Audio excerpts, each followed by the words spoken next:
Hello, നമസ്കാരം. എൻ്റെ പേര് കാർത്തിക് എന്നാണ്. അഡ്വക്കേറ്റാണ്, റൈറ്ററാണ്, മോട്ടിവേഷൻ സ്പീക്കറാണ്.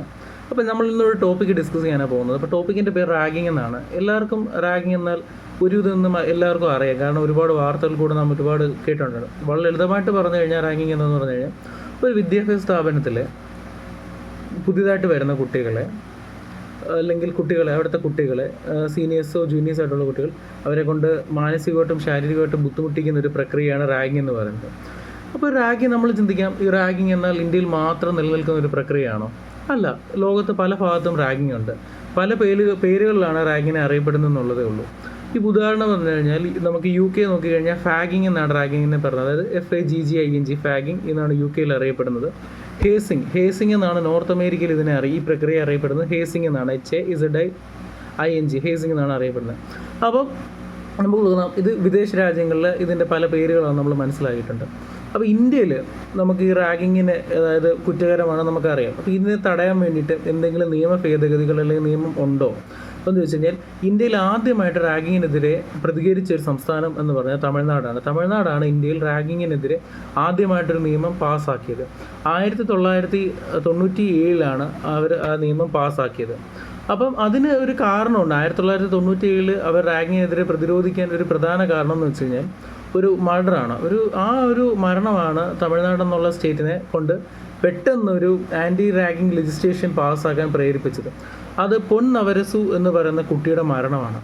സംഭവം നടക്കുന്നതെന്ന് വെച്ച് കഴിഞ്ഞാൽ തമിഴ്നാട്ടിൽ അണ്ണാമല യൂണിവേഴ്സിറ്റിയുടെ കീഴിലുള്ള രാജാ മുത്തയ്യ മെഡിക്കൽ കോളേജിൽ 1ാം വർഷ വിദ്യാർത്ഥിയായിരുന്ന 19 വയസ്സുകാരനായ പൊൻ നവരസു ജോയിൻ ചെയ്യുന്നു. അതേ കോളേജിലെ സീനിയർ വിദ്യാർത്ഥിയായ ജോൺ ഡേവിഡ് പരിചയപ്പെടുന്നതിൻ്റെ ഭാഗമായിട്ട് നടന്ന് നമ്മുടെ പൊൻ നവരസുവിനെ റാഗ് ചെയ്യുന്നു. ഈ റാഗിങ്ങിൻ്റെ ഫലമായിട്ട് ജോൺ ഡേവിഡ് പൊൻ നവരസുവിനെ കൊന്നിട്ട് അദ്ദേഹത്തിൻ്റെ ബോഡി പാർട്സ് കട്ട് ചെയ്ത് തമിഴ്നാടിൻ്റെ പല ഭാഗങ്ങളിലായിട്ട് കൊണ്ടുവന്നിരുന്നു. ഇതേ സമയം പൊൻ നവരസുവിനെ കാണുന്നില്ല എന്ന് പറഞ്ഞ് പരാതി കൊടുത്ത് PK പൊന്നുസ്വാമി, അതായത് അദ്ദേഹം അവിടുത്തെ വൈസ് ചാൻസലറൊക്കെ ആയിരുന്നു, അദ്ദേഹം മകനെ കാണുന്നില്ല എന്നുള്ള രീതിയിൽ പോലീസ് സ്റ്റേഷനിൽ പരാതി കൊടുക്കുകയും പോലീസ് അന്വേഷണം നടത്തുകയും 10ാമത്തെ ദിവസം തന്നെ പ്രതിയായ ജോൺ ഡേവിഡ് ഞാനാണ് കൊന്നത് എന്ന് പറഞ്ഞ് കീഴടങ്ങുകയും അങ്ങനെ ആ കീഴടങ്ങുന്നതിന് ഒടുവിലായിട്ട് തമിഴ്നാട് അവിടെ സെഷൻസ് കോർട്ട് അദ്ദേഹത്തിന് അതായത് ഇരട്ട ജീവപര്യന്തം എന്നുള്ള രീതിയിൽ ശിക്ഷിക്കപ്പെടുകയും ഇത് ഉടനെ മനസ്സിലാക്കിയ ഗവൺമെൻറ് ഇതാണ് നാട്ടിൽ ഭയങ്കര പാനിക്കായി അവിടുത്തെ ജനങ്ങൾ. കാരണം ഒരു മെഡിക്കൽ വിദ്യാഭ്യാസ സ്ഥാപനത്തിൽ ഇങ്ങനെ നടക്കുന്നു, അത് നമ്മുടെ സ്റ്റേറ്റിന് അപമാനമാണെന്നുള്ള രീതിയിൽ പെട്ടെന്ന് അവർ ലെജിസ്ലേഷൻ പാസ്സാക്കുകയാണ്. അങ്ങനെയാണ് തമിഴ്നാട്ടിൽ ആൻറ്റി റാഗിങ് ലെജിസ്ലേഷൻ ഫസ്റ്റ്ലി പാസ്സാകുന്നത്. ഇപ്പോഴത്തെ അവസ്ഥ നമ്മൾ പരിശോധിച്ച് നോക്കി കഴിഞ്ഞാൽ ഇപ്പോൾ റാഗിങ് ഉണ്ടോ എന്ന് ചോദിച്ചു കഴിഞ്ഞാൽ ഉണ്ട്. ഇപ്പോൾ നല്ല രീതിയിൽ കൂടിയിട്ടേ ഉള്ളൂ.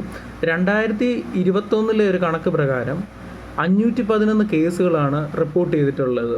അപ്പം ഊഹിക്കാം നമുക്ക് എത്രമാത്രം. UP മധ്യപ്രദേശുമാണ് ഏറ്റവും കൂടുതൽ റാഗിങ് കേസുകൾ റിപ്പോർട്ട് ചെയ്തിട്ടുള്ളത്.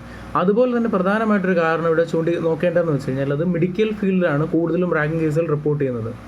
ഇതാണ് റാഗിങ്. അപ്പം നമ്മൾ നോക്കിക്കഴിഞ്ഞാൽ നമ്മുടെ സംസ്ഥാന കേരളത്തിൽ റാഗിങ് നിരോധനമായിട്ട് ബന്ധപ്പെട്ട എന്തെങ്കിലും നിയമം ഉണ്ടോ എന്ന് നോക്കിക്കഴിഞ്ഞാൽ കേരളത്തിലുമുണ്ട്. അത് നമുക്ക് പാർട്ട് 2 കാണാം.